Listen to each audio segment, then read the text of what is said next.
Օրվա խորհուրդը ձեզ համար հատկապես այս օրերի իրողությունների համատեքստում, երբ մի կողմից իշխանությունը պնդում է, որ խաղաղությունը հնարավոր է, բայց մյուս կողմից տեսնում ենք, որ ֆաշիստական քաղաքականությունը շարունակողներ կան տարածաշրջանում, իդեմս Ադրբեջանի եւ Թուրքիայի։ 1942 թվականին այնտեղ, այն գետի մյուս ափին, կանգնած էր 18 թուրք դիվիզիա, որը սպասում էր Ստալինգրադի անկմանը, որ անցներ սահմանը եւ ոչնչացներ այն ինչ մնաց Հայաստանից եւ հայերից Կովկասում։ Եվ դրա մասին պետք է մարդիկ լավ հիշեն։ Մշակվում էին պլաններ, երկրորդ համաշխարհային պատերազմի ժամանակ Թուրքիան պլաններ ուներ ներխուժել Կովկաս եւ վերջնականապես փակել հայոց հարցը, այսինքն ոչնչացնել հայերին։ Դրա մասին մարդիկ պետք է հիշեն։ Իսկ այսօր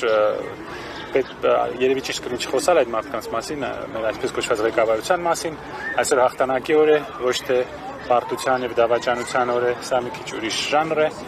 Այսօր մենք տոնում ենք մեր ընդհանուր հաղթանակը հայ ժողովրդի, ռուս ժողովրդի, սովետական միության բոլոր ժողովուրդների եւ մեր դաշնակիցների,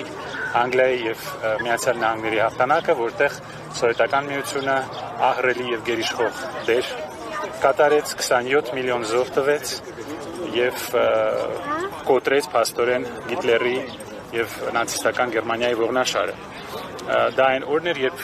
որոշվեց Հայաստանի ապագան, հայ ժողովրդի ապագան։ Եվ հայ ժողովուրդը այդ հաղթանակից հետո ապրեց աննախադեպ վերածնունդ իր պատմության մեջ, այսպիսի վերելք, այսպիսի վերածնունդ հայ ժողովուրդը հազարամյակներով չէր տեսել։ Եկեք տոնենք այդ օրը։ Խաչկյան, այդ օրը տոնելու համար Փաշինյանը շրջադարձ արեց նաև Ռուսաստան, հիմա այնտեղ մասնակցելու է հաղթական շքերթին, հաղթանակի շքերթին, ինչ որ բան կփոխի Փաշինյանի այցը Մոսկվա։ Պարզ է, որ նա փորձում է հետ ճանապարհ գտնել, պարզ է, որ իր արևմտյան բոլոր այդ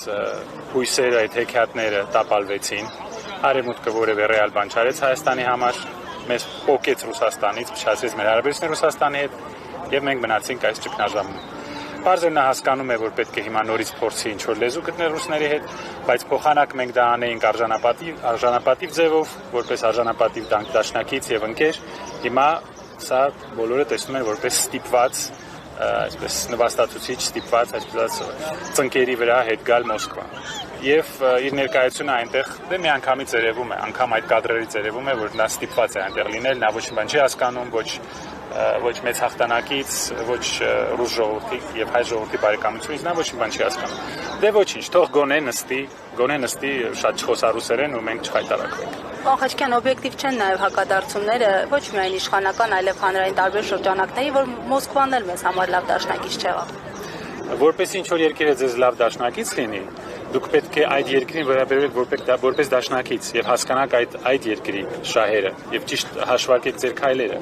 Երբ որ մենք հիանում ենք այն բանով, որ Իսրայելի համար Միացյալ Նահանգները հիանալի դաշնակից են, օրինակ հանդուրժում են 60,000 պաղեստինցիների ցեղասպանությունը եւ ասում են, որ մենք մաքրելու ենք Պաղեստինը։ Իսրայելը երբևիցե չի բանտարկել Միացյալ Նահանգների գլխավոր հրամանատարին, երբ նա եկել է Իսրայել, չի ձերբակալել։ Իսրայելը երբևիցե Բայդենին կամ Տրամփին չի ստիպել սպասել Բաքվում։ Իսրայելը չի վիրավորել իր դաշնակցին եւ իր դաշնակցի թշնամիների հետ անընդհատ չի առնչվել։ Այսինքն հարաբերությունը փոխադարձ է լինում։ Եթե դուք այսպես վերաբերում եք ձեր դաշնակցին, ձեր դաշնակից այսպես կվերաբերվի ձեզ։ Եվ երկրորդը պետք է հասկանալ օբյեկտիվ իրականությունը։ Ռուսաստանը 30 երկրի հետ պատերազմ է մղում եւ հաղթում։ 30 երկրի դեմ։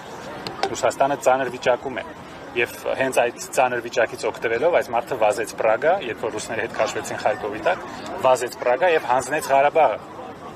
Իր կողքը նստած էր մեր շատ սիրելի արևմտյան հասարակության ամենակարկառուն երկրներից մեկը, Մակրոնը։ Այսինքն նրանք հանձնեցին մեր ժողովուրդը,